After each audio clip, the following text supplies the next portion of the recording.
ਸ਼ੀਬਾ ਦੇਸ਼ ਦੀ ਰਾਣੀ ਸੁਲੇਮਾਨ ਦੇ ਗਿਆਨ ਨੂੰ ਜਾਣਨ ਦੇ ਲਈ ਆਪਣੇ ਦੇਸ਼ ਨੂੰ ਛੱਡ ਕੇ ਯਰੂਸ਼ਲਮ ਵਿੱਚ ਆਈ। ਇਹ ਬਾਈਬਲ 'ਚ ਨਹੀਂ ਲਿਖਿਆ ਹੈ, ਲੇਕਿਨ ਯਹੂਦੀਆਂ ਦੇ ਇਤਿਹਾਸ 'ਚ ਲਿਖਿਆ ਹੋਇਆ ਹੈ। ਕੀ ਲਿਖਿਆ ਜਾਣਦੇ ਹੋ?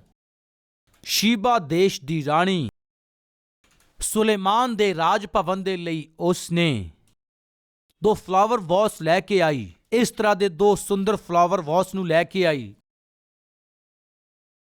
ਉਸ ਦੇ ਦਰਬਾਰ ਦੇ ਵਿੱਚ ਰੱਖੇ। ਇੱਕ ਸੱਜੇ ਪਾਸੇ ਅਤੇ ਦੂਸਰਾ ਖੱਬੇ ਪਾਸੇ ਰੱਖਿਆ। ਸੋਹਣੇ ਫੁੱਲ, ਉਹ ਸੋਹਣੇ ਫੁੱਲਾਂ ਦੇ ਪੌਦੇ ਉਹਨਾਂ ਗਮਲਿਆਂ ਵਿੱਚ ਸੀ। ਉਸਨੇ ਸੁਲੇਮਾਨ ਤੋਂ ਪੁੱਛਿਆ, ਤੇਰੇ ਤੋਂ ਦੂਰ ਇਹਨਾਂ ਫੁੱਲਾਂ ਨੂੰ, ਇਹਨਾਂ ਪੌਦਿਆਂ ਨੂੰ ਰੱਖਿਆ ਹੋਇਆ ਹੈ। ਇੱਕ ਪਲਾਸਟਿਕ ਦਾ ਹੈ ਅਤੇ ਦੂਸਰਾ ਓਰੀਜਨਲ ਹੈ। ਇਸ ਨੂੰ ਹੱਥ ਲਾਏ ਬਿਨਾਂ ਕਿਹੜਾ ਅਸਲੀ ਹੈ ਅਤੇ ਕਿਹੜਾ ਇਹਨਾਂ ਵਿੱਚੋਂ ਨਕਲੀ ਹੈ, ਦੱਸੋ।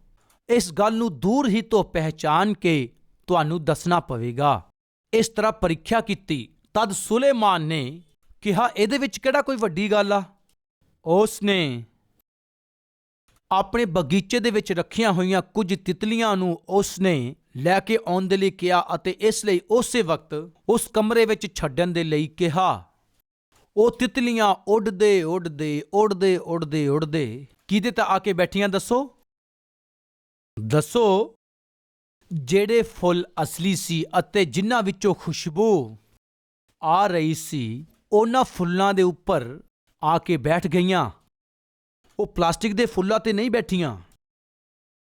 ਇਹਨਾਂ ਤਿਤਲੀਆਂ ਨੇ ਕੀ ਕੀਤਾ ਜਾਣਦੇ ਹੋ? ਜਿਹੜੇ ਫੁੱਲ ਜ਼ਿੰਦਾ ਸੀ, ਜਿਨ੍ਹਾਂ 'ਚ ਸ਼ਹਿਦ ਸੀ, ਉਹਨਾਂ ਤੇ ਬੈਠ ਗਈਆਂ।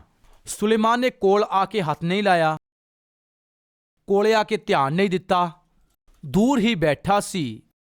ਲੇਕਿਨ ਜਿਹੜੇ ਫੁੱਲ ਅਸਲੀ ਫੁੱਲ ਹੈ ਉਹ ਦੱਸ ਸਕਿਆ, ਕਿਉਂਕਿ ਤਿਤਲੀਆਂ ਜਿਨ੍ਹਾਂ ਫੁੱਲਾਂ 'ਚ ਰਸ ਸੀ, ਜਿਨ੍ਹਾਂ ਫੁੱਲਾਂ 'ਚੋਂ ਖੁਸ਼ਬੂ ਆ ਰਹੀ ਸੀ, ਤਿਤਲੀਆਂ ਆ ਕੇ ਉਹਨਾਂ ਤੇ ਹੀ ਬੈਠੀਆਂ ਸੀ। ਪਿਆਰਿਓ, ਜਿੱਥੇ ਜਿਉਂਦਾ ਪਰਮੇਸ਼ਵਰ ਰਹਿੰਦਾ ਹੈ, ਜਿੱਥੇ ਜਿਉਂਦੇ ਪਰਮੇਸ਼ਵਰ ਦਾ ਵਚਨ ਹੁੰਦਾ ਹੈ, ਉੱਥੇ ਹੀ ਆਤਮਿਕ ਤਰੀਕੇ ਨਾਲ ਜੀਣਾ ਹੈ। ਇਸ ਤਰ੍ਹਾਂ ਸੋਚਣ ਵਾਲੇ ਲੋਕ ਦੌੜੇ ਚਲੇ ਆਉਂਦੇ ਆ। ਇਹ ਸਿਰਫ ਕਲਵਰੀ ਟੈਂਪਲ ਦੇ ਵਿੱਚ ਹੀ ਨਹੀਂ। ਜਿਹੜੇ ਜਿਉਂਦੇ ਵਚਨ ਦਾ ਪ੍ਰਚਾਰ ਕਰਨਗੇ, ਜਿਹੜੇ ਜਿਉਂਦੇ ਵਚਨ ਨੂੰ ਪਵਿੱਤਰ ਆਤਮਾ ਦੀ ਸਾਮਰਥ ਦੇ ਨਾਲ ਲੋਕਾਂ ਤੱਕ ਪਹੁੰਚਾਉਣਗੇ, ਐਸੀ ਸੇਵਾ ਕਰਨ ਵਾਲੀ ਕਲੀਸਿਆ ਜਾਂ ਫਿਰ ਸੇਵਕ ਕਿੱਥੇ ਵੀ ਰਵੇ, ਉੱਥੇ ਜ਼ਰੂਰ ਲੋਕ ਜ਼ਿਆਦਾ ਗਿਣਤੀ 'ਚ ਜਾਣਗੇ।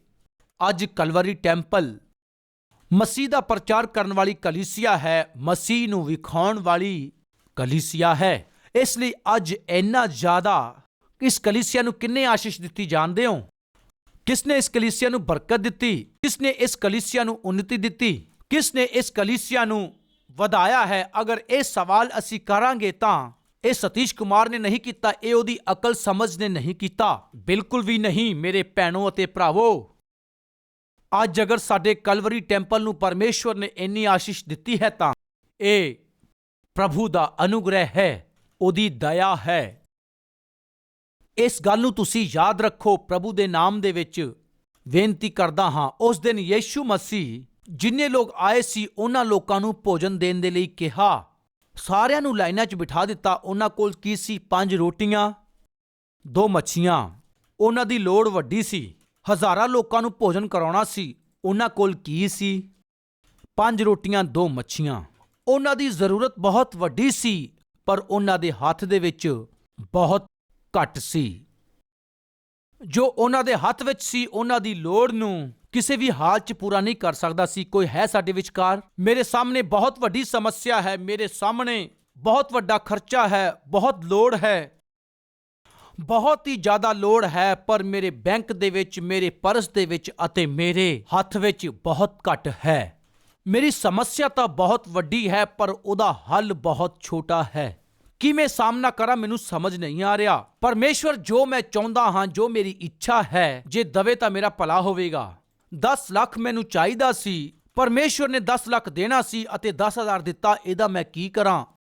ਆਪਣੀ ਸੇਵਾ ਦੀ ਸ਼ੁਰੂਆਤ ਦੇ ਵਿੱਚ ਮੈਂ ਕਈ ਵਾਰ ਪਰਮੇਸ਼ਵਰ ਨੂੰ ਕਹਿੰਦਾ ਸੀ, ਇੰਨੀ ਵੱਡੀ ਸੇਵਾ ਦਿੱਤੀ ਹੈ, ਪਰ ਮੇਰੀ ਲੋੜ ਨੂੰ ਤੁਸੀਂ ਪੂਰਾ ਨਹੀਂ ਕੀਤਾ। ਜੇ ਇਸ ਤਰ੍ਹਾਂ ਕਰੋਗੇ, ਮੈਂ ਕਿਸ ਤਰ੍ਹਾਂ ਸੇਵਾ ਕਰਾਂਗਾ? ਇਸ ਤਰ੍ਹਾਂ ਮੈਂ ਪਰਮੇਸ਼ਵਰ ਨੂੰ ਕਹਿੰਦਾ ਸੀ। ਇੱਕ ਦਿਨ ਇੱਕ ਜਵਾਨ ਮੁੰਡਾ ਬੜੀ ਫਿਕਰ ਦੇ ਵਿੱਚ ਜਾ ਰਿਹਾ ਸੀ। ਉਸੇ ਰਾਸਤੇ ਵਿੱਚੋਂ ਇੱਕ ਬਜ਼ੁਰਗ ਜਾ ਰਿਹਾ ਸੀ। ਉਸਨੇ ਪੁੱਛਿਆ, ਹਮੇਸ਼ਾ ਤੂੰ ਖੁਸ਼ ਰਹਿੰਦਾ ਸੀ, ਕੀ ਗੱਲ ਬੜਾ ਨਾਰਾਜ਼ ਨਜ਼ਰ ਆ ਰਿਹਾ ਹੈ? ਦਾਦਾ ਜੀ, ਮੈਨੂੰ 10 ਲੱਖ ਦੀ ਲੋੜ ਆ, ਪਰਮੇਸ਼ਵਰ ਮੈਨੂੰ ਨਹੀਂ ਦੇ ਰਿਹਾ। ਕਿਉਂ? 10 ਲੱਖ ਨਾਲ ਕੀ ਕਰੇਗਾ? ਮੈਂ ਅਦਭੁਤ ਤਰੀਕੇ ਨਾਲ ਸੇਵਾ ਕਰਾਂਗਾ, ਪਿੰਡਾਂ 'ਚ ਜਾ ਕੇ ਪ੍ਰਚਾਰ ਕਰਾਂਗਾ, ਇੱਕ ਵੈਨ ਖਰੀਦ ਕੇ ਪਿੰਡਾਂ 'ਚ ਜਾ ਕੇ ਮੈਂ ਸੇਵਾ ਕਰਾਂਗਾ। ਪਰਮੇਸ਼ਵਰ ਪੈਸੇ ਨਹੀਂ ਦੇ ਰਹੇ, ਮੈਂ ਇਸ ਲਈ ਸੇਵਾ ਨਹੀਂ ਕਰ ਪਾ ਰਿਹਾ। ਉਸ ਬਜ਼ੁਰਗ ਨੇ ਉਸ ਨੂੰ ਕਿਹਾ, ਜੇ ਪਰਮੇਸ਼ਵਰ ਤੈਨੂੰ 10 ਲੱਖ ਰੁਪਇਆ ਦੇ, ਫਿਰ ਤੂੰ ਕੀ ਸੇਵਾ ਕਰੇਂਗਾ? ਕੋਈ ਵੀ ਸੇਵਾ ਕਰ ਸਕਦਾ ਹੈ, ਬਜ਼ੁਰਗ ਵੀ ਸੇਵਾ ਕਰ ਸਕਦਾ ਹੈ। ਤੂੰ ਕੀ ਸੇਵਾ ਕਰੇਂਗਾ ਜੇ ਤੈਨੂੰ ਜੋ ਚਾਹੀਦਾ ਪਰਮੇਸ਼ਵਰ ਤੈਨੂੰ ਦੇ ਦੇਵੇ? ਤੇਰੀ ਜੋ ਲੋੜ ਹੈ ਅਤੇ ਜੋ ਤੇਰੇ ਕੋਲ ਨਹੀਂ ਹੋਣ ਤੇ ਵੀ ਪਰਮੇਸ਼ਵਰ ਦੇ ਲਈ ਅਣਖ ਨਾਲ ਸੇਵਾ ਕਰਨਾ ਹੀ ਅਦਭੁਤ ਸੇਵਾ ਹੈ। ਤੂੰ ਜੋ ਚਾਹੁੰਦਾ ਹੈ, ਜਿਹੜੀ ਤੈਨੂੰ ਲੋੜ ਹੈ, ਅਗਰ ਉਹ ਤੇਰੇ ਸਾਹਮਣੇ ਆ ਜਾਵੇ, ਫਿਰ ਤੂੰ ਕੀ ਸੇਵਾ ਕਰੇਂਗਾ? ਉਹ ਤਾਂ ਕੋਈ ਵੀ ਕਰ ਸਕਦਾ ਹੈ। ਤੂੰ ਜੋ ਮੰਗਦਾ ਹੈ, ਤੂੰ ਜੋ ਚਾਹੁੰਦਾ ਹੈ, ਅਗਰ ਸਮੇਂ-ਸਮੇਂ ਤੇ ਪਰਮੇਸ਼ਵਰ ਤੈਨੂੰ ਦੇ ਦੇਵੇ, ਪ੍ਰਭੂ ਧੰਨਵਾਦ ਧੰਨਵਾਦ ਕਹਿ ਕੇ ਭਜਨ ਗਾਉਣੇ ਕੋਈ ਵੱਡੀ ਗੱਲ ਨਹੀਂ ਆ। ਜੋ ਤੁਸੀਂ ਮੰਗਿਆ ਹੈ, ਜੋ ਤੁਸੀਂ ਚਾਹਿਆ ਹੈ, ਅਗਰ ਉਹ ਨਾ ਮਿਲਿਆ ਹੈ, ਤਾਂ ਜੋ ਤੁਸੀਂ ਮੰਗਿਆ ਅਗਰ ਉਹ ਤੁਹਾਡੇ ਹੱਥ ਵਿੱਚ ਉਸੇ ਵਕਤ ਨਾ ਆਵੇ, ਪਰਮੇਸ਼ਵਰ ਦੇ ਉੱਪਰ ਆਪਣੇ ਵਿਸ਼ਵਾਸ ਨੂੰ ਵਧਾਉਣਾ ਹੀ ਆਤਮਿਕਤਾ ਹੈ। ਪਰਮੇਸ਼ਵਰ ਉੱਪਰ ਆਪਣੇ ਵਿਸ਼ਵਾਸ ਨੂੰ ਬਣਾਏ ਰੱਖਣਾ ਇਹ ਆਤਮਿਕਤਾ ਹੈ। ਤੁਹਾਡੇ ਮੰਗਦੇ ਹੀ ਨੌਕਰੀ ਮਿਲ ਜਾਏ, ਤੁਹਾਡਾ ਪ੍ਰਮੋਸ਼ਨ ਹੋ ਜਾਏ, ਤੁਹਾਡੇ ਮੰਗਦੇ ਹੀ ਤਨਖਾਹ ਵੱਧ ਜਾਵੇ, ਤੁਹਾਡੇ ਮੰਗਦੇ ਹੀ ਘਰ ਮਿਲ ਜਾਵੇ, ਕਾਰ ਮਿਲ ਜਾਵੇ, ਤੁਸੀਂ ਜੋ ਮੰਗੋ ਅਗਰ ਪਰਮੇਸ਼ਵਰ ਤੁਹਾਨੂੰ ਦੇਈ ਜਾਵੇ, ਤਾਂ ਉਸ ਤੋਂ ਬਾਅਦ ਤੁਸੀਂ ਪਰਮੇਸ਼ਵਰ ਨੂੰ ਕਹੋਗੇ, ਪਰਮੇਸ਼ਵਰ ਬੜੇ ਮਹਾਨ ਹੋ, ਬੜੇ ਸਾਮਰਥੀ ਹੋ। ਇਹ ਕਹਿਣਾ ਵੱਡੀ ਗੱਲ ਨਹੀਂ ਆ। ਤੁਹਾਡੇ ਮੰਗਦੇ ਹੀ ਤੁਰੰਤ ਉੱਤਰ ਨਾ ਮਿਲਣ ਤੇ, ਤੁਹਾਨੂੰ ਉਸੇ ਵਕਤ ਪ੍ਰਮੋਸ਼ਨ ਨਾ ਮਿਲਣ ਤੇ, ਮੰਗਣ ਤੇ ਹੀ ਤੁਹਾਨੂੰ ਸੰਤਾਨ ਨਾ ਮਿਲਣ ਤੇ, ਤੁਹਾਡੇ ਪ੍ਰਾਰਥਨਾ ਕਰਦੇ ਹੀ ਤੁਹਾਨੂੰ ਚੰਗਾਈ ਨਾ ਦੇ ਕੇ ਅਗਰ ਦੇਰੀ ਕਰੇ, ਤਾਂ ਪਰਮੇਸ਼ਵਰ ਤੇ ਵਿਸ਼ਵਾਸ ਕਰਦੇ ਰਹਿਣਾ, ਪਰਮੇਸ਼ਵਰ ਤੇ ਵਿਸ਼ਵਾਸ ਰੱਖਣਾ। ਪਿਆਰਿਓ, ਇਹ ਹੈ ਵਿਸ਼ਵਾਸ, ਇਹ ਹੈ ਆਤਮਿਕਤਾ। ਯਿਸੂ ਮਸੀਹ ਪਰਮੇਸ਼ਵਰ ਦਾ ਪੁੱਤਰ ਹੈ। ਉਹਨਾਂ ਦੇ ਸਾਹਮਣੇ ਹਜ਼ਾਰਾਂ ਲੋਕ ਭੁੱਖੇ ਬੈਠੇ ਹੋਏ ਸੀ। ਐਸੇ ਸਮੇਂ ਤੇ ਪਰਮੇਸ਼ਵਰ ਨੇ ਆਪਣੇ ਪੁੱਤਰ ਨੂੰ ਕੀ ਦਿੱਤਾ ਜਾਣਦੇ ਹੋ? ਦੱਸੋ ਕੀ ਦਿੱਤਾ? ਹਜ਼ਾਰਾਂ ਲੋਕਾਂ ਨੂੰ ਜਦੋਂ ਭੋਜਨ ਦੇਣ ਦੀ ਲੋੜ ਪਈ, ਪਰਮੇਸ਼ਵਰ ਨੇ ਆਪਣੇ ਪੁੱਤਰ ਨੂੰ 5 ਰੋਟੀਆਂ 2 ਮੱਛੀਆਂ ਦਿੱਤੀਆਂ। ਪਿਤਾ, ਇਹ ਕੀ ਆ? ਹਜ਼ਾਰਾਂ ਲੋਕ ਭੁੱਖੇ ਆ, ਮੇਰੇ ਹੱਥ ਵਿੱਚ ਤੁਸੀਂ 5 ਰੋਟੀਆਂ 2 ਮੱਛੀਆਂ ਦਿੱਤੀਆਂ ਹੈ। ਪਿਤਾ ਜੀ, ਇਹ ਤੁਸੀਂ ਕੀ ਕੀਤਾ ਹੈ? ਇਸ ਗੱਲ ਤੇ ਧਿਆਨ ਦਿਓ। ਤੁਹਾਡੇ ਹੱਥ ਵਿੱਚ 5 ਰੋਟੀਆਂ 2 ਮੱਛੀਆਂ ਹੋਣ ਤੇ ਵੀ, 50,000 ਰੋਟੀਆਂ 2 ਮੱਛੀਆਂ ਹੋਣ ਤੇ ਵੀ, ਪਰਮੇਸ਼ਵਰ ਦੀ ਨਿਗਾਹ ਦੇ ਵਿੱਚ ਦੋਨੇ ਇੱਕ ਸਮਾਨ ਹੈ। ਕਿਉਂ? ਜ਼ੀਰੋ ਦੇ ਵਿੱਚ ਜਿੱਥੇ ਕੁਝ ਵੀ ਨਹੀਂ ਸੀ, ਪਰਮੇਸ਼ਵਰ ਨੇ ਸਾਰੀ ਦੁਨੀਆ ਨੂੰ ਬਣਾਇਆ ਹੈ। ਜਿੱਥੇ ਕੁਝ ਵੀ ਨਹੀਂ ਸੀ, ਐਸੀ ਜਗ੍ਹਾ ਤੇ ਪਰਮੇਸ਼ਵਰ ਨੇ ਐਸੀ ਸਾਰੀ ਹੀ ਸ੍ਰਿਸ਼ਟੀ ਨੂੰ ਬਣਾ ਦਿੱਤਾ। ਇਸ ਚੀਜ਼ ਨੂੰ ਹਵਾ 'ਚ ਰੋਕਣਾ ਆਸਾਨ ਹੈ। ਵੇਖੋ, ਕੀ ਇਹ ਰੁਕ ਰਹੀ ਆ? ਇਹ ਹਵਾ 'ਚ ਰੁਕਦੀ ਨਹੀਂ ਆ। ਪਰ ਇੱਕ ਗੱਲ ਨੂੰ ਤੁਸੀਂ ਜਾਣਦੇ ਹੋ, ਅਸੀਂ ਜਿਸ ਧਰਤੀ ਉੱਤੇ ਰਹਿੰਦੇ ਹਾਂ, ਇਹ ਧਰਤੀ ਬਿਨਾਂ ਕਿਸੇ ਸਪੋਰਟ ਤੋਂ ਜ਼ੀਰੋ ਤੇ ਹਵਾ ਦੇ ਵਿੱਚ ਟਿਕਾਈ ਗਈ ਆ। ਇਸ ਗੱਲ ਨੂੰ ਤੁਸੀਂ ਜਾਣਦੇ ਹੋ? ਇਸ ਧਰਤੀ ਨੂੰ ਬਣਾ ਕੇ ਬਿਨਾਂ ਕਿਸੇ ਸਪੋਰਟ ਤੋਂ ਧਰਤੀ ਨੂੰ ਹਵਾ ਦੇ ਵਿੱਚ ਰੋਕ ਕੇ ਰੱਖਣ ਵਾਲਾ ਪਰਮੇਸ਼ਵਰ ਹੀ ਹੈ। ਮੇਰਾ ਪਰਮੇਸ਼ਵਰ, ਮੇਰਾ ਮੁਕਤੀਦਾਤਾ। ਮੇਰੀ ਭੈਣੋ ਅਤੇ ਭਰਾਵੋ, ਤੁਹਾਡੀ ਜੋ ਵੀ ਲੋੜ ਹੈ ਪ੍ਰਭੂ ਪੂਰੀ ਕਰਨਗੇ। ਤੁਸੀਂ ਸੋਚ ਰਹੇ ਹੋ, ਪ੍ਰਭੂ ਤੁਸੀਂ ਕੀ ਕੀਤਾ? ਮੈਂ 50,000 ਤਨਖਾਹ ਮੰਗੀ, ਤੁਸੀਂ 20,000 ਤਨਖਾਹ ਦਿੱਤੀ, ਕਿਵੇਂ ਚੱਲੇਗਾ? ਕਿਸ ਤਰ੍ਹਾਂ ਜੀਣਾ ਹੈ ਮੈਂ ਤੁਹਾਨੂੰ ਸਿਖਾਵਾਂਗਾ। ਜੇਕਰ ਤੁਸੀਂ ਮੇਰੇ ਤੇ ਵਿਸ਼ਵਾਸ ਕਰੋਗੇ, ਉਦੋਂ ਯਿਸੂ ਮਸੀਹ ਦੇ ਹੱਥਾਂ 'ਚ 5 ਰੋਟੀਆਂ 2 ਮੱਛੀਆਂ ਜਦੋਂ ਆਈਆਂ, ਇਹਨਾਂ ਨੂੰ ਕਿਸ ਤਰ੍ਹਾਂ ਵੰਡਣਾ ਹੈ, ਇਸ ਤਰ੍ਹਾਂ ਯਿਸੂ ਮਸੀਹ ਨੇ ਨਹੀਂ ਸੋਚਿਆ। ਕੀ ਕੀਤਾ? ਆਸਮਾਨ ਦੇ ਵੱਲ ਯਿਸੂ ਨੇ ਅੱਖਾਂ ਚੱਕ ਕੇ ਵੇਖੀਆਂ। ਇੱਕ ਲੋੜ ਹੈ, ਉਸ ਲੋੜ ਨੂੰ ਪੂਰਾ ਕਰਨ ਦੇ ਲਈ ਪਰਮੇਸ਼ਵਰ ਨੇ ਆਕਾਸ਼ ਦੇ ਵੱਲ ਆਪਣੀਆਂ ਅੱਖਾਂ ਕੀਤੀਆਂ। ਕੀ ਲੈ ਕੇ? 5 ਰੋਟੀਆਂ 2 ਮੱਛੀਆਂ ਲੈ ਕੇ। ਰੋਇਆ ਨਹੀਂ। ਇਹ ਹੈ ਜੋ ਤੁਸੀਂ ਦਿੱਤਾ ਹੈ। ਉਹ ਰੋਇਆ ਨਹੀਂ। 5 ਰੋਟੀਆਂ 2 ਮੱਛੀਆਂ ਨੂੰ ਲੈ ਕੇ ਪਿਤਾ ਦੇ ਵੱਲ ਵੇਖਿਆ। ਅੱਜ ਤੁਸੀਂ ਵੀ ਇਹੀ ਕਰਨਾ ਹੈ। ਤੁਹਾਡੀ ਸਮੱਸਿਆ ਦਾ ਹੱਲ ਬਹੁਤ ਔਖਾ ਹੈ, ਤੁਹਾਡੀ ਸਮੱਸਿਆ ਬਹੁਤ ਵੱਡੀ ਹੈ। ਕੀ ਕਰਨਾ ਹੈ? ਛੋਟੇ ਜਿਹੇ ਹੱਲ ਨੂੰ ਲੈ ਕੇ ਪਰਮੇਸ਼ਵਰ ਦੀ ਹਜ਼ੂਰੀ 'ਚ ਜਾ ਕੇ ਪਰਮੇਸ਼ਵਰ ਦੇ ਵੱਲ ਆਪਣੀਆਂ ਅੱਖਾਂ ਚੱਕਣ ਤੇ ਉਹ ਛੋਟੇ ਜਿਹੇ ਹੱਲ ਨੂੰ ਪਰਮੇਸ਼ਵਰ ਤੁਹਾਡੀਆਂ ਜ਼ਰੂਰਤਾਂ ਨੂੰ ਪੂਰਾ ਕਰਨ ਦੇ ਲਈ ਆਸ਼ੀਸ਼ ਦੇਵੇਗਾ। ਆਸਮਾਨ ਦੇ ਵੱਲ ਅੱਖਾਂ ਲਗਾ ਕੇ ਪਰਮੇਸ਼ਵਰ ਦਾ ਧੰਨਵਾਦ ਕੀਤਾ। ਅੱਖਾਂ ਚੱਕੀਆਂ ਇਹਦਾ ਅਰਥ ਜਾਣਦੇ ਹੋ? ਪਰਮੇਸ਼ਵਰ ਨੂੰ ਕਿਹਾ, ਪਿਤਾ, ਕੇਵਲ 5 ਰੋਟੀਆਂ 2 ਮੱਛੀਆਂ ਹੀ ਹੈ, ਆਸ਼ੀਸ਼ ਦਿਓ। ਅੱਖਾਂ ਚੱਕੀਆਂ, ਧੰਨਵਾਦ ਦਿੱਤਾ। ਕੀ ਲਿਖਿਆ ਬਾਈਬਲ ਦੇ ਵਿੱਚ? ਸਵਰਗ ਦੇ ਵੱਲ ਵੇਖਿਆ। ਸਭ ਤੋਂ ਪਹਿਲਾਂ ਸਵਰਗ ਵੱਲ ਅੱਖਾਂ ਚੱਕੀਆਂ ਅਤੇ ਦੂਸਰਾ ਆਸ਼ੀਸ਼ ਦਿੱਤੀ। ਮਤੀ ਦੀ ਅੰਜੀਲ 'ਚ ਇਸ ਤਰ੍ਹਾਂ ਲਿਖਿਆ ਕਿ ਧੰਨਵਾਦ ਦਿੱਤਾ ਹੈ। ਸਵਰਗ ਦੇ ਵੱਲ ਵੇਖਿਆ ਅਤੇ ਦੂਸਰਾ ਆਸ਼ੀਸ਼ ਦਿੱਤੀ। ਧਿਆਨ ਨਾਲ ਸੁਣੋ। ਹੋ ਸਕਦਾ ਤੁਹਾਡੇ ਹੱਥ ਵਿੱਚ ਥੋੜਾ ਜਿਹਾ ਹਲ ਹੈ, ਤੁਹਾਡੇ ਘਰ ਵਿੱਚ ਥੋੜਾ ਜਿਹਾ ਆਟਾ ਹੈ, ਤੁਹਾਡੇ ਬੈਂਕ ਦੇ ਵਿੱਚ ਥੋੜਾ ਪੈਸਾ ਹੈ, ਤੁਹਾਡੀ ਲੋੜ ਉਸ ਤੋਂ ਵੱਡੀ ਹੋਵੇਗੀ। ਕੀ ਕਰਨਾ ਹੈ ਜਾਣਦੇ ਹੋ? ਜੋ ਹੈ ਉਸ ਨੂੰ ਲੈ ਕੇ ਤੁਸੀਂ ਯੀਸ਼ੂ ਮਸੀਹ ਦੇ ਕੋਲ ਜਾਓ ਅਤੇ ਕਹੋ, ਯੀਸ਼ੂ ਤੁਸੀਂ ਆਸ਼ੀਸ਼ ਦਿਓ। ਉਹਨਾਂ 5 ਰੋਟੀਆਂ 2 ਮੱਛੀਆਂ ਦਾ ਯੀਸ਼ੂ ਨੇ ਕੀ ਕੀਤਾ?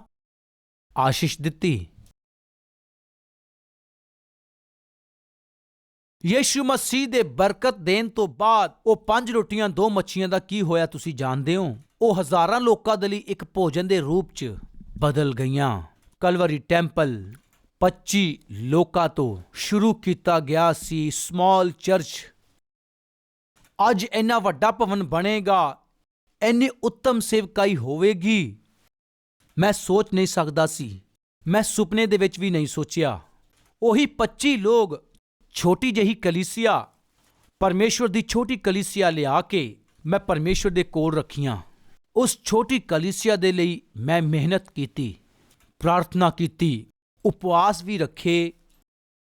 ਜਦੋਂ ਮੈਂ ਪ੍ਰਾਰਥਨਾ ਕੀਤੀ, ਵਚਨ ਦਾ ਪ੍ਰਚਾਰ ਕੀਤਾ, ਮਿਹਨਤ ਕੀਤੀ, ਉਪਵਾਸ ਰੱਖੇ, ਇਹ ਛੋਟੀ ਕਲੀਸਿਆ ਨੂੰ ਪਰਮੇਸ਼ਵਰ ਨੇ ਕੀ ਕੀਤਾ ਜਾਣਦੇ ਹੋ? ਕੀ ਕੀਤਾ? ਬਹੁਤ ਆਸ਼ੀਸ਼ ਦਿੱਤੀ ਇਸ ਛੋਟੀ ਕਲੀਸਿਆ ਦੇ ਉੱਪਰ। ਪਰਮੇਸ਼ਵਰ ਦੀ ਆਸ਼ੀਸ਼ ਹੈ। ਪਰਮੇਸ਼ਵਰ ਦੀ ਆਸ਼ੀਸ਼ ਹੋਣ ਤੇ ਕੀ ਹੁੰਦਾ ਹੈ ਜਾਣਦੇ ਹੋ? ਜਿਹੜਾ ਛੋਟਾ ਹੈ ਉਹ ਕੀ ਹੋ ਜਾਂਦਾ ਹੈ? ਵੱਡਾ ਹੋ ਜਾਂਦਾ ਹੈ। 25 ਲੋਕ, ਹਜੇ 15 ਸਾਲ ਵੀ ਨਹੀਂ ਹੋਏ। ਦੁਨੀਆ ਦੇ ਇਤਿਹਾਸ ਦੇ ਵਿੱਚ ਐਨੇ ਥੋੜੇ ਸਮੇਂ ਦੇ ਵਿੱਚ ਐਡੀ ਵੱਡੀ ਕਲੀਸਿਆ ਕਿੱਥੇ ਹੈ ਦੱਸੋ? ਇਹ ਸਤੀਸ਼ ਕੁਮਾਰ ਨੇ ਕੀਤਾ ਹੈ ਦੱਸੋ? 1% ਵੀ ਨਹੀਂ। ਤਾਂ ਫਿਰ ਜਿਸ ਪਰਮੇਸ਼ਵਰ ਦੀ ਅਸੀਂ ਆਰਾਧਨਾ ਕਰਦੇ ਹਾਂ, ਇਹ ਉਸੇ ਦਾ ਹੀ ਕੰਮ ਹੈ।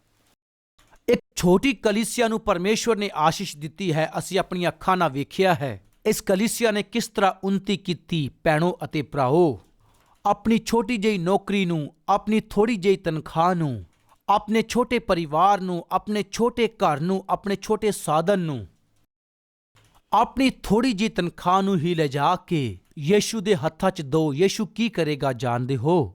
ਆਸ਼ੀਸ਼ ਦੇਵੇਗਾ। ਆਸ਼ੀਸ਼ ਮਿਲਣ ਤੇ ਕੀ ਹੁੰਦਾ ਹੈ ਜਾਣਦੇ ਹੋ? ਉਹ ਵੱਧ ਜਾਂਦੀ ਆ। ਮੈਂ ਆਪਣੇ ਜੀਵਨ 'ਚ ਇਹੀ ਚਾਹਿਆ, ਪ੍ਰਭੂ ਮੈਨੂੰ ਆਸ਼ੀਸ਼ ਦੇ, ਮੈਨੂੰ ਆਸ਼ੀਸ਼ ਦੇ, ਮੈਨੂੰ ਆਸ਼ੀਸ਼ ਦੇ। ਇਸ ਤਰ੍ਹਾਂ ਮੈਂ ਚਾਹਿਆ। ਫਿਰ ਪਰਮੇਸ਼ਵਰ ਨੇ ਕਿਹਾ, ਮੈਂ ਤੈਨੂੰ ਤੋੜਾਂਗਾ, ਤੈਨੂੰ ਤੋੜਾਂਗਾ। ਇੰਗਲਿਸ਼ ਦੇ ਵਿੱਚ ਪਰਮੇਸ਼ਵਰ ਬਲੈਸ ਮੀ, ਬਲੈਸ ਮੀ। ਜਦੋਂ ਪ੍ਰਾਰਥਨਾ ਕੀਤੀ ਤਾਂ ਕਿਹਾ, I will break you, I will break you. ਕਿਹਾ ਬ੍ਰੇਕਿੰਗ ਕਿਉਂ ਕਹਿ ਰਹੇ ਹੋ ਪ੍ਰਭੂ? ਬਲੈਸਿੰਗ ਕੋ ਪ੍ਰਭੂ। ਤਦ ਪਰਮੇਸ਼ਵਰ ਨੇ ਮੈਨੂੰ ਕਿਹਾ, ਬੇਟੇ ਮੈਂ ਤੈਨੂੰ ਆਸ਼ੀਸ਼ ਦੇਣ ਤੋਂ ਬਾਅਦ ਕੀ ਕਰਾਂਗਾ ਪਤਾ ਹੈ? ਕੀ ਕਰੋਗੇ ਪ੍ਰਭੂ ਜੀ? ਤੋੜੂੰਗਾ। ਉਸ ਰੋਟੀ ਨੂੰ ਮੈਂ ਆਸ਼ੀਸ਼ ਦਿੱਤੀ। ਆਸ਼ੀਸ਼ ਦੇਣ ਤੋਂ ਬਾਅਦ ਮੈਂ ਉਸ ਰੋਟੀ ਨੂੰ ਕੀ ਕੀਤਾ? ਤੋੜ ਦਿੱਤਾ। ਅਗਰ ਨਹੀਂ ਤੋੜਦਾ ਤਾਂ ਉਹ ਹਜ਼ਾਰਾਂ ਲੋਕਾਂ ਵਿੱਚ ਵੰਡਣਾ ਮੁਸ਼ਕਿਲ ਹੋ ਜਾਣਾ ਸੀ। ਜੇਕਰ ਮੈਂ ਤੈਨੂੰ ਆਸ਼ੀਸ਼ ਦਿੱਤੀ ਹੈ ਤਾਂ ਉਸ ਤੋਂ ਬਾਅਦ ਮੈਂ ਤੋੜਾਂਗਾ। ਅੱਜ ਕੋਈ ਹੈ? ਪਤਾ ਨਹੀਂ ਕਿਉਂ ਪਰਮੇਸ਼ਵਰ ਮੈਨੂੰ ਤੋੜ ਰਿਹਾ ਹੈ। ਬ੍ਰਦਰ ਪਤਾ ਨਹੀਂ ਕਿਉਂ ਪਰਮੇਸ਼ਵਰ ਮੈਨੂੰ ਮਸਲ ਰਹੇ ਆ, ਮੈਨੂੰ ਮਾਰ ਰਹੇ ਆ ਬ੍ਰਦਰ। ਇਸ ਤਰ੍ਹਾਂ ਕਹਿਣ ਵਾਲਾ ਅਗਰ ਕੋਈ ਹੈ ਤਾਂ ਆਪਣੇ ਹੱਥ ਵਿਖਾਓ। ਪਰਮੇਸ਼ਵਰ ਮੈਨੂੰ ਤੋੜਨ ਵਾਲੇ ਕਹਿਣ ਵਾਲੇ ਆ ਹੈ ਤਾਂ ਆਪਣੇ ਹੱਥ ਵਿਖਾਓ। ਤਾਂ ਫਿਰ ਬਚੇ ਹੋਏ ਲੋਕ ਤਿਆਰ ਰਵੋ। ਕਾਹਦੇ ਲਈ? ਇਹਦੇ ਲਈ। ਕਾਹਦੇ ਲਈ? ਤੋੜੇ ਜਾਣ ਦੇ ਲਈ। ਕਾਹਦੇ ਲਈ? ਮਸਲੇ ਜਾਣ ਦੇ ਲਈ। ਕੀ ਬ੍ਰਦਰ ਤੁਸੀਂ ਮੈਨੂੰ ਸ਼ਰਾਪ ਦੇ ਰਹੇ ਹੋ? ਇਹ ਸ਼ਰਾਪ ਨਹੀਂ ਆ ਪਿਆਰਿਓ। ਉਸ ਰੋਟੀ ਨੂੰ ਪ੍ਰਭੂ ਨੇ ਆਸ਼ੀਸ਼ ਦੇਣ ਤੋਂ ਬਾਅਦ ਕੀ ਕੀਤਾ? ਤੋੜਿਆ। ਮੈਂ ਪੁੱਛਿਆ, ਪ੍ਰਭੂ ਇਹ ਕਿਉਂ ਤੋੜੀਆਂ ਗਈਆਂ ਹੈ? ਜੇ ਨਾ ਤੋੜੀਆਂ ਜਾਂਦੀਆਂ ਤਾਂ ਇਹਦਾ ਵੰਡਿਆ ਜਾਣਾ ਮੁਸ਼ਕਿਲ ਹੋ ਜਾਣਾ ਸੀ। ਉਹ ਰੋਟੀ ਨੂੰ ਮੈਂ ਤੋੜਿਆ ਹੈ, ਇਸ ਲਈ ਹਜ਼ਾਰਾਂ ਲੋਕਾਂ ਨੂੰ ਵੰਡਿਆ ਹੈ। ਤੁਹਾਡੇ ਜੀਵਨ ਨੂੰ ਮੈਂ ਤੋੜਾਂਗਾ, ਪੀਸ ਦਵਾਂਗਾ। ਕਣਕ ਜਦੋਂ ਤੱਕ ਪੀਸੀ ਨਾ ਜਾਵੇ ਉਹਦੀ ਰੋਟੀ ਨਹੀਂ ਬਣ ਸਕਦੀ। ਬਣ ਹੀ ਨਹੀਂ ਸਕਦੀ। ਅੰਗੂਰ ਜਦੋਂ ਤੱਕ ਪੀਸੇ ਨਾ ਜਾਣ ਉਦੋਂ ਤੱਕ ਉਹਨਾਂ ਵਿੱਚੋਂ ਰਸ ਨਹੀਂ ਨਿਕਲਿਆ ਜਾ ਸਕਦਾ। ਚਾਵਲ ਨੂੰ ਬਿਨਾਂ ਕੁੱਟੇ ਤੋਂ ਚਾਹੇ ਇਡਲੀ ਹੋਵੇ ਚਾਹੇ ਹੋਰ ਵੀ ਕੁਝ ਹੋਵੇ ਤੁਸੀਂ ਨਹੀਂ ਬਣਾ ਸਕੋਗੇ। ਗੰਨਾ ਜਦੋਂ ਤੱਕ ਪੀਸਿਆ ਨਾ ਜਾਵੇ ਉਹਦੇ ਵਿੱਚੋਂ ਰਸ ਨਹੀਂ ਨਿਕਲ ਸਕਦਾ। ਅੱਜ ਸਾਡੇ ਵਿਚਕਾਰ ਕੋਈ ਹੈ, ਮੈਂ ਤੋੜਿਆ ਜਾ ਰਿਹਾ ਹਾਂ, ਇਸ ਤਰ੍ਹਾਂ ਕਹਿਣ ਵਾਲੀ ਪਰਮੇਸ਼ਵਰ ਦਾ ਧੰਨਵਾਦ ਕਰੋ। ਤੁਸੀਂ ਪਰਮੇਸ਼ਵਰ ਦੁਆਰਾ ਆਸ਼ੀਸ਼ ਪਾਈ ਹੈ, ਇਸ ਲਈ ਉਸ ਦਿਨ ਉਹ 5 ਰੋਟੀਆਂ ਤੇ 2 ਮੱਛੀਆਂ ਨੇ ਬਰਕਤ ਪਾਈ। ਤੋੜੀਆਂ ਗਈਆਂ, ਵੰਡੀਆਂ ਗਈਆਂ। ਉਹ 5 ਰੋਟੀਆਂ ਅਤੇ 2 ਮੱਛੀਆਂ ਸੀ, ਪਰ ਉਹਨਾਂ ਨੇ ਬਰਕਤ ਪਾਉਣ ਤੋਂ ਬਾਅਦ ਹਜ਼ਾਰਾਂ ਲੋਕਾਂ ਦੀ ਭੁੱਖ ਮਿਟਾਈ। ਇੰਨਾ ਹੀ ਨਹੀਂ, ਉਹਨਾਂ ਨੇ ਖਾਣ ਤੋਂ ਬਾਅਦ ਉਸ ਨੂੰ ਲੁਕੋ ਲਿਆ। ਇਸ ਤਰ੍ਹਾਂ ਬਾਈਬਲ ਦੇ ਵਿੱਚ ਨਹੀਂ ਲਿਖਿਆ। ਖਾ ਕੇ ਸਾਰਿਆਂ ਦੇ ਰੱਜਣ ਤੋਂ ਬਾਅਦ ਉਸ ਵਚਨ ਨੂੰ ਆਪਾਂ ਪੜਾਂਗੇ। 42ਵਾਂ ਵਚਨ, ਉਹ ਸਾਰਿਆਂ ਨੇ ਖਾ ਕੇ ਲੁਕਾਉਣ ਤੋਂ ਬਾਅਦ, ਅਗਰ ਇਸ ਤਰ੍ਹਾਂ ਹੁੰਦਾ ਤਾਂ ਸਾਡੇ ਵਿੱਚ ਬਹੁਤਿਆਂ ਨੇ ਇਸ ਤਰ੍ਹਾਂ ਕਰਨਾ ਸੀ। ਇਸ ਤਰ੍ਹਾਂ ਬਾਈਬਲ 'ਚ ਨਹੀਂ ਲਿਖਿਆ। ਉਹਨਾਂ ਨੇ ਖਾ ਕੇ ਰੱਜਣ ਤੋਂ ਬਾਅਦ ਅਤੇ ਉਹਨਾਂ ਨੇ ਟੁਕੜਿਆਂ ਦੀਆਂ 12 ਟੋਕਰੀਆਂ ਭਰ ਕੇ ਚੱਕੀਆਂ। ਬਚੀਆਂ ਹੋਈਆਂ ਮੱਛੀਆਂ। ਕੁਝ ਸਮੇਂ ਪਹਿਲਾਂ ਉੱਥੇ ਲੋਕ ਭੁੱਖੇ ਸੀ ਅਤੇ ਲੋੜ ਸੀ, ਰੱਜ ਕੇ ਰੋਟੀ ਖਾਧੀ ਅਤੇ ਹੁਣ ਹੋਰ ਵੀ ਬਚ ਗਈਆਂ। ਕਿਉਂ ਰੋਟੀਆਂ ਅਤੇ ਟੋਕਰੀ ਬਚ ਗਏ? ਤੁਸੀਂ ਜਾਣਦੇ ਹੋ, ਉਹ ਖਾ ਕੇ ਰੱਜ ਗਏ।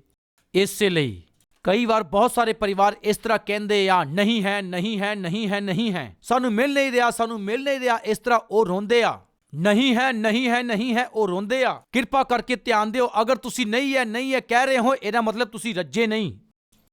ਜੋ ਹੈ ਉਹਦੇ 'ਚ ਤੁਸੀਂ ਸੰਤੁਸ਼ਟ ਨਹੀਂ ਹੋ।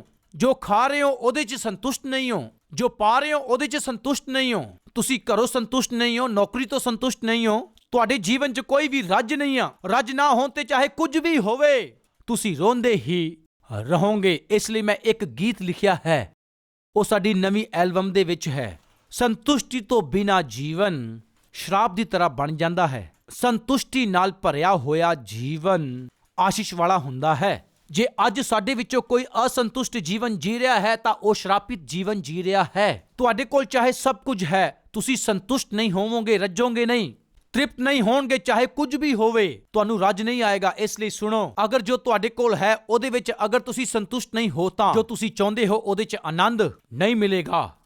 ਜੋ ਤੁਹਾਡੇ ਕੋਲ ਹੈ ਉਹਦੇ 'ਚ ਅਗਰ ਸੰਤੁਸ਼ਟ ਹੈ, ਅਗਰ ਜੋ ਤੁਸੀਂ ਚਾਹੁੰਦੇ ਹੋ ਉਹਦੇ 'ਚ ਆਨੰਦ ਮਿਲੇਗਾ। ਜੋ ਤੁਹਾਡੇ ਕੋਲ ਹੈ ਮਹਿਸੂਸ ਨਹੀਂ ਕਰ ਪਾ ਰਹੇ ਹੋ, ਅਗਰ ਆਨੰਦਿਤ ਨਹੀਂ ਹੋ ਪਾ ਰਹੇ, ਜੋ ਤੁਸੀਂ ਚਾਹੁੰਦੇ ਹੋ ਉਸ ਨੂੰ ਪਾ ਕੇ ਕਿਵੇਂ ਖੁਸ਼ ਰਹਿ ਸਕਦੇ ਹੋ? ਉਹਨਾਂ ਨੇ ਰੱਜ ਕੇ ਤ੍ਰਿਪਤੀ ਪਾਈ। ਇਸ ਲਈ 12 ਟੋਕਰੇ ਬਚ ਗਏ। ਬਚਨੇ ਹੈ। ਤੁਹਾਡੇ ਜੀਵਨ 'ਚ ਸ਼ਾਂਤੀ ਹੋਣੀ ਚਾਹੀਦੀ, ਸਬਰ ਹੋਣਾ ਚਾਹੀਦਾ, ਸੰਤੋਸ਼ ਹੋਣਾ ਚਾਹੀਦਾ। ਜੇ ਇਹ ਚਾਹੁੰਦੇ ਹੋ, ਜੇ ਇਸ ਤਰ੍ਹਾਂ ਚਾਹੁੰਦੇ ਹੋ ਤਾਂ ਸਭ ਤੋਂ ਪਹਿਲਾਂ ਤੁਸੀਂ ਸੰਤੁਸ਼ਟ ਹੋਣਾ ਹੈ। ਜੋ ਸੰਤੁਸ਼ਟ ਨਹੀਂ ਹੁੰਦਾ ਉਹਦੇ ਕੋਲ ਕੁਝ ਵੀ ਨਹੀਂ ਹੁੰਦਾ। ਅੱਜ ਮੈਂ ਤੁਹਾਨੂੰ ਕੀ ਦੱਸਣਾ ਚਾਹੁੰਦਾ ਹਾਂ, ਜਾਣਦੇ ਹੋ? ਜਦ ਯਿਸੂ ਮਸੀਹ ਨੂੰ ਜਦੋਂ ਲੋੜ ਪਈ ਤਾਂ ਉਹਨਾਂ ਨੇ ਸਵਰਗ ਦੇ ਵੱਲ ਵੇਖਿਆ। ਜਦੋਂ ਲੋੜ ਪੂਰੀ ਹੋ ਗਈ ਅਤੇ ਕੀ ਕੀਤਾ, ਅੱਜ ਮੈਂ ਤੁਹਾਨੂੰ ਦੱਸਣਾ ਚਾਹੁੰਦਾ ਹਾਂ। ਉਸ ਤੋਂ ਬਾਅਦ ਵਾਲੇ ਵਚਨਾਂ ਨੂੰ ਅਸੀਂ ਪੜਾਂਗੇ। 45ਵੇਂ ਵਚਨ ਤੋਂ, ਫਿਰ ਉਸਨੇ ਤੁਰੰਤ ਆਪਣੇ ਚੇਲਿਆਂ ਨੂੰ ਬੇੜੀ ਉੱਤੇ ਚੜ੍ਹਨ ਦੇ ਲਈ ਮਜਬੂਰ ਕੀਤਾ ਕਿ ਉਹ ਉਸ ਤੋਂ ਪਹਿਲਾਂ ਬੈਤਸੈਦਾ ਦੇ ਵੱਲ ਚਲੇ ਜਾਣ। ਤਦ ਤੱਕ ਉਹ ਲੋਕਾਂ ਨੂੰ ਵਿਦਿਆ ਕਰੇ। ਉਹ ਲੋਕਾਂ ਨੂੰ ਵਿਦਿਆ ਕਰਕੇ ਪਹਾੜ ਤੇ ਪ੍ਰਾਰਥਨਾ ਕਰਨ ਦੇ ਲਈ ਗਿਆ। ਜਦੋਂ ਲੋੜ ਪਈ ਤਾਂ ਯਿਸੂ ਮਸੀਹ ਨੇ ਸਵਰਗ ਦੇ ਵੱਲ ਵੇਖਿਆ। ਲੋੜ ਪੂਰੀ ਹੋ ਗਈ। ਆਪਣੇ ਸਾਰੇ ਚੇਲਿਆਂ ਨੂੰ ਭੇਜ ਕੇ ਕਿਹਾ, ਤੁਸੀਂ ਜਲਦੀ ਜਾਓ। ਭੇਜਣ ਤੋਂ ਬਾਅਦ, ਜ਼ਰੂਰਤ ਪੂਰੀ ਹੋਣ ਤੋਂ ਬਾਅਦ, ਇਕਾਂਤ ਦੇ ਵਿੱਚ ਪਹਾੜ ਤੇ ਜਾ ਕੇ ਪਿਤਾ ਅੱਗੇ ਪ੍ਰਾਰਥਨਾ ਕੀਤੀ, ਧੰਨਵਾਦ ਕੀਤਾ ਅਤੇ ਉਹਨਾਂ ਨੇ ਪਿਤਾ ਨੂੰ ਕਿਹਾ, ਪਿਤਾ, ਜਦੋਂ ਹਜ਼ਾਰਾਂ ਲੋਕ ਭੁੱਖੇ ਸੀ, ਜਦੋਂ ਮੈਂ ਸਵਰਗ ਦੇ ਵੱਲ ਵੇਖਿਆ, ਤੁਸੀਂ ਚਮਤਕਾਰ ਕੀਤਾ। ਧੰਨਵਾਦ, ਸਤੁਤੀ ਹੋਵੇ। ਜਦੋਂ ਲੋੜ ਸੀ, ਸਵਰਗ ਦੇ ਵੱਲ ਵੇਖਿਆ ਅਤੇ ਪ੍ਰਾਰਥਨਾ ਕੀਤੀ। ਲੋੜ ਪੂਰੀ ਹੋਣ ਤੋਂ ਬਾਅਦ ਆਪਣੇ ਸਾਰੇ ਚੇਲਿਆਂ ਨੂੰ ਭੇਜ ਕੇ ਇਕਾਂਤ ਦੇ ਵਿੱਚ ਪਿਤਾ ਨਾਲ ਸਮਾਂ ਬਿਤਾਉਣ ਚਲਾ ਗਿਆ। ਅੱਜ ਮੈਂ ਇਹੀ ਚਾਹੁੰਦਾ ਹਾਂ। ਇਸ ਸਾਲ ਪਰਮੇਸ਼ਵਰ ਨੇ ਸਾਡੀਆਂ ਸਾਰੀਆਂ ਜ਼ਰੂਰਤਾਂ ਨੂੰ ਪੂਰਾ ਕੀਤਾ। ਸਾਡੀਆਂ ਸਾਰੀਆਂ ਹੀ ਲੋੜਾਂ ਨੂੰ ਪੂਰਾ ਕੀਤਾ ਹੈ। ਸਾਡੇ ਦੁੱਖਾਂ ਨੂੰ, ਸਾਡੇ ਹੰਝੂਆਂ ਨੂੰ ਪ੍ਰਭੂ ਨੇ ਪੂੰਝਿਆ ਹੈ। ਅਸੀਂ ਕੀ ਕਰਨਾ ਹੈ? ਅਸੀਂ ਸਵਰਗ ਦੇ ਵੱਲ ਵੇਖਣਾ ਹੈ, ਅੱਜ ਅਤੇ ਕੱਲ੍ਹ। ਕੁਝ ਸਮਾਂ ਪ੍ਰਭੂ ਨਾਲ ਬਿਤਾਈਏ। ਯਿਸੂ ਮਸੀਹ ਨੇ ਸਾਰੀ ਰਾਤ ਇਕਾਂਤ ਵਿੱਚ ਪਿਤਾ ਦੇ ਨਾਲ ਰਹਿਣ ਦੀ ਆਸ ਕੀਤੀ। ਕਦੋਂ? ਜਾਣਦੇ ਹੋ, ਲੋੜ ਪੂਰੀ ਹੋਣ ਤੋਂ ਬਾਅਦ, ਚਮਤਕਾਰ ਅੱਖਾਂ ਨਾਲ ਵੇਖਣ ਤੋਂ ਬਾਅਦ। ਪਰਮੇਸ਼ਵਰ ਨੂੰ ਨਹੀਂ ਭੁੱਲਿਆ। ਫਿਰ ਕੀ ਕੀਤਾ? ਉਸਨੇ ਧੰਨਵਾਦੀ ਹੋ ਕੇ ਪ੍ਰਭੂ ਦੇ ਕੋਲ ਗਿਆ। ਮੇਰੇ ਭੈਣੋ ਅਤੇ ਭਰਾਵੋ, ਅੱਜ ਅਤੇ ਕੱਲ ਤੁਸੀਂ ਪਰਮੇਸ਼ਵਰ ਦੀ ਹਜ਼ੂਰੀ ਦੇ ਵਿੱਚ ਬੈਠੋ। ਜਿਹੜੀਆਂ ਆਸ਼ੀਸ਼ਾਂ ਪਾਈਆਂ ਉਹਨਾਂ ਲਈ ਉਹਦਾ ਧੰਨਵਾਦ ਕਰੋ। ਕਿਹੜੀਆਂ ਮੁਸ਼ਕਲਾਂ ਚੋਂ ਪਰਮੇਸ਼ਵਰ ਨੇ ਤੁਹਾਨੂੰ ਕੱਢਿਆ ਹੈ, ਇਸ ਲਈ ਧੰਨਵਾਦ ਕਰੋ। ਕਿਉਂ? ਇਹ ਸਾਡੇ ਜੀਵਨ ਦੇ ਲਈ ਬਹੁਤ ਜ਼ਰੂਰੀ ਹੈ। ਯਿਸੂ ਮਸੀਹ ਹੀ ਜਦੋਂ ਉਹਨਾਂ ਨੂੰ ਲੋੜ ਪਈ, ਯਿਸੂ ਮਸੀਹ ਨੇ ਸਵਰਗ ਦੇ ਵੱਲ ਵੇਖਿਆ ਅਤੇ ਲੋੜ ਪੂਰੀ ਹੋਣ ਤੋਂ ਬਾਅਦ ਉਹਨਾਂ ਨੇ ਪਹਾੜ ਤੇ ਜਾ ਕੇ ਫਿਰ ਤੋਂ ਸਵਰਗ ਦੇ ਵੱਲ ਵੇਖਿਆ। ਲੋੜ ਤੋਂ ਪਹਿਲਾਂ, ਲੋੜ ਪੂਰੀ ਹੋਣ ਤੋਂ ਬਾਅਦ ਅਸੀਂ ਕੀ ਸਿੱਖਦੇ ਹਾਂ? ਲੋੜ ਤੋਂ ਪਹਿਲਾਂ ਪ੍ਰਾਰਥਨਾ, ਲੋੜ ਪੂਰੀ ਹੋਣ ਤੋਂ ਬਾਅਦ ਆਰਾਧਨਾ, ਯਾਨੀ ਧੰਨਵਾਦ ਕਰਕੇ ਸਤੁਤੀ ਆਰਾਧਨਾ ਕਰਨਾ। ਇਹੀ ਪਰਮੇਸ਼ਵਰ ਚਾਹੁੰਦੇ ਹੈ। ਇਸ ਸਾਲ ਅਸੀਂ ਆਪਣੀਆਂ ਲੋੜਾਂ ਲੈ ਕੇ ਪ੍ਰਭੂ ਦੇ ਕੋਲ ਆਏ, ਬਿਪਤਾਵਾਂ ਲੈ ਕੇ ਆਏ, ਬਿਮਾਰੀਆਂ ਦੇ ਵਿੱਚ ਆਏ, ਬੜੀਆਂ ਜ਼ਰੂਰਤਾਂ ਲੈ ਕੇ ਆਏ। ਪਰਮੇਸ਼ਵਰ ਨੇ ਸਾਨੂੰ ਫੜਿਆ, ਪਰਮੇਸ਼ਵਰ ਨੇ ਸਾਡੀ ਸਹਾਇਤਾ ਕੀਤੀ, ਪਰਮੇਸ਼ਵਰ ਨੇ ਸਾਨੂੰ ਸਹਾਰਾ ਦਿੱਤਾ। ਫਿਰ ਅਸੀਂ ਕੀ ਕਰਨਾ ਹੈ? ਧੰਨਵਾਦ ਕਰਕੇ ਉਸ ਦੀ ਸਤੁਤੀ ਕਰਨੀ ਹੈ। ਹੇ ਮੇਰੇ ਮਨ, ਯਹੋਵਾ ਨੂੰ ਧੰਨ ਕਹਿ ਅਤੇ ਜੋ ਕੁਝ ਮੇਰੇ ਕੋਲ ਹੈ, ਇਸ ਲਈ ਉਹਦੇ ਪਵਿੱਤਰ ਨਾਮ ਨੂੰ ਧੰਨ ਕਹਿ। ਧੰਨ ਕਹਿ। ਪਰਮੇਸ਼ਵਰ ਦੇ ਕੀਤੇ ਹੋਏ ਕੰਮਾਂ ਨੂੰ ਅਸੀਂ ਭੁੱਲਣਾ ਨਹੀਂ ਹੈ, ਉਹਨਾਂ ਨੂੰ ਅਸੀਂ ਯਾਦ ਕਰਨਾ ਹੈ। ਯਿਸੂ ਨੇ ਵੀ ਇਹੀ ਕੀਤਾ। ਲੋੜ ਪੂਰੀ ਹੋਈ, ਉਸਨੇ ਪਰਮੇਸ਼ਵਰ ਵੱਲ ਵੇਖਿਆ ਅਤੇ ਜ਼ਰੂਰਤ ਪੂਰੀ ਹੋਣ ਤੋਂ ਬਾਅਦ ਇਕਾਂਤ ਵਿੱਚ ਜਾ ਕੇ ਪਰਮੇਸ਼ਵਰ ਦੇ ਨਾਲ ਸਮਾਂ ਬਿਤਾਇਆ। ਉਹ ਛੋਟੀ ਲੜਕੀ ਨੇ ਇਹੀ ਕੀਤਾ। ਜਦੋਂ ਲੋੜ ਪਈ ਤਾਂ ਉਹ ਟੋਕਰੀ ਦੇ ਕੋਲ ਆਈ, ਰੋਟੀ ਦੇ ਟੁਕੜੇ ਨੂੰ ਲਿਆ, ਉਹਦੀ ਲੋੜ ਪੂਰੀ ਹੋਈ। ਫਿਰ ਉਸਨੇ ਕੀ ਕੀਤਾ ਜਾਣਦੇ ਹੋ? ਜਾ ਕੇ ਜਿਸ ਨੇ ਰੋਟੀ ਦਾ ਟੁਕੜਾ ਦਿੱਤਾ ਸੀ ਉਸ ਨੂੰ ਮਿਲ ਕੇ, ਮਾਲਿਕ ਤੁਹਾਡਾ ਧੰਨਵਾਦ। ਉਸ ਦਾ ਇਹ ਧੰਨਵਾਦ ਕਰਨ ਵਾਲਾ ਜੀਵਨ ਉਸ ਨੂੰ ਇੱਕ ਅਮੀਰ ਦੀ ਬੇਟੀ ਬਣਾ ਦਿੱਤਾ, ਇੱਕ ਵਾਰਿਸ ਹੋ ਕੇ ਰੱਖ ਦਿੱਤਾ। ਧੰਨਵਾਦੀ ਜੀਵਨ ਹੀ ਤੁਹਾਨੂੰ ਪਰਮੇਸ਼ਵਰ ਦੇ ਧੀਆਂ ਅਤੇ ਪੁੱਤਰ ਬਣਾ ਦਿੰਦਾ ਹੈ। ਅੱਜ ਦੇ ਦਿਨ ਆਓ ਪ੍ਰਾਰਥਨਾ ਕਰੀਏ।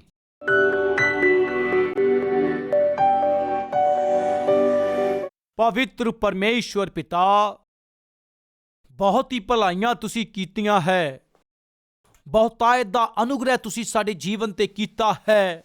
ਕਈ ਵਾਰ ਤੁਸੀਂ ਸਾਨੂੰ ਮਾਫ ਕੀਤਾ ਹੈ, ਕਈ ਵਾਰ ਤੁਸੀਂ ਪ੍ਰਭੂ ਸਾਨੂੰ ਘਟਨਾਵਾਂ ਤੋਂ ਬਚਾਇਆ ਹੈ, ਕਈ ਵਾਰ ਪਿਤਾ ਸ਼ੈਤਾਨ ਦੇ ਹੱਥੋਂ ਸਾਨੂੰ ਬਚਾਇਆ ਹੈ।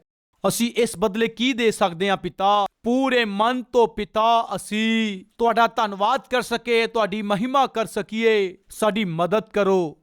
ਤੁਹਾਡੇ ਦੁਆਰਾ ਕੀਤੇ ਹੋਏ ਕੰਮ ਅਤੇ ਇਨਸਾਨ ਦੁਆਰਾ ਕੀਤੇ ਹੋਏ ਕੰਮ ਅਸੀਂ ਨਾ ਭੁੱਲ ਸਕੀਏ। ਧੰਨਵਾਦ ਕਰਨ ਵਾਲਾ ਜੀਵਨ ਸਾਨੂੰ ਤੁਸੀਂ ਦੇ ਦਿਓ। ਪ੍ਰਭੂ, ਜਦੋਂ ਉਸ ਦਿਨ ਲੋੜ ਪਈ ਤੁਸੀਂ ਸਵਰਗ ਦੇ ਵੱਲ ਵੇਖਿਆ ਅਤੇ ਜਦੋਂ ਲੋੜ ਪੂਰੀ ਹੋ ਗਈ ਫਿਰ ਜਾ ਕੇ ਤੁਸੀਂ ਸਵਰਗ ਦੇ ਵੱਲ ਵੇਖਿਆ, ਪਿਤਾ ਦੇ ਕੋਲ ਸਮੇਂ ਬਿਤਾਇਆ। ਅਸੀਂ ਆਪਣੀਆਂ ਲੋੜਾਂ ਵਿੱਚ ਤੁਹਾਡੇ ਕੋਲ ਆਉਂਦੇ ਹਾਂ, ਲੋੜਾਂ ਪੂਰੀਆਂ ਹੋਣ ਤੋਂ ਬਾਅਦ ਤੁਹਾਡੇ ਤੋਂ ਦੂਰ ਚਲੇ ਜਾਂਦੇ ਹਾਂ। ਐਸਾ ਜੀਵਨ ਸਾਨੂੰ ਨਹੀਂ ਚਾਹੀਦਾ। ਫਿਰ ਤੋਂ ਅਸੀਂ ਤੁਹਾਡੀ ਹਜ਼ੂਰੀ 'ਚ ਆ ਕੇ ਧੰਨਵਾਦ ਦੀਆਂ ਭੇਂਟਾਂ ਨੂੰ ਅਸੀਂ ਚੜ੍ਹਾ ਕੇ ਤੁਹਾਡੀ ਮਹਿਮਾ ਕਰੀਏ। ਸਾਡੀ ਮਦਦ ਕਰੋ, ਅਸੀਂ ਨਵੇਂ ਸਾਲ ਦੇ ਵਿੱਚ ਪੈਰ ਰੱਖ ਸਕੀਏ। ਸਾਡੇ ਉੱਤੇ ਦਇਆ ਕਰੋ। ਪ੍ਰਭੂ ਯਿਸੂ ਦੇ ਨਾਮ ਦੇ ਵਿੱਚ ਅਸੀਂ ਮੰਗਦੇ ਹਾਂ ਪਿਤਾ, ਆਮੀਨ। ਸਾਡਾ ਪਤਾ Calvary, post box number 30, Kukatpally, Hyderabad 72।